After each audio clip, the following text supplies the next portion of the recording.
স্বাধীন হয়েছে, তাই না? এটা কোনো দল বা কোনো দলের জন্য নয়, তাই না? এটা ছাত্ররা দেশের যে সমস্যাটা ছিল সেটা তারা মানে মেকআপ করছে বলবেন, এবং তারা দেশের কাজের জন্য, দেশ শান্তি থাকার জন্য এটা করছে। সেখানে আজকে একটা ভিডিও দেখলাম ভাই, এক বয়স্ক মানে ছেলে বাবাকে মারে, এরকম একটা অবস্থা। মানে সে মুক্তিযোদ্ধা, তার গায়ে হাতছে, তাকে কিভাবে মারতেছে, ভিডিওটা আপনাকে সামনে দিব, আপনারা একটু দেখেন।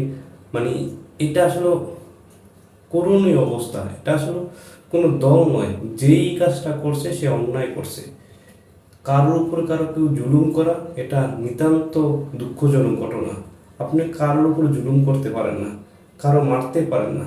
বাবা যদি কম, বাবা ছেলেকে মারবে, এটাই স্বাভাবিক।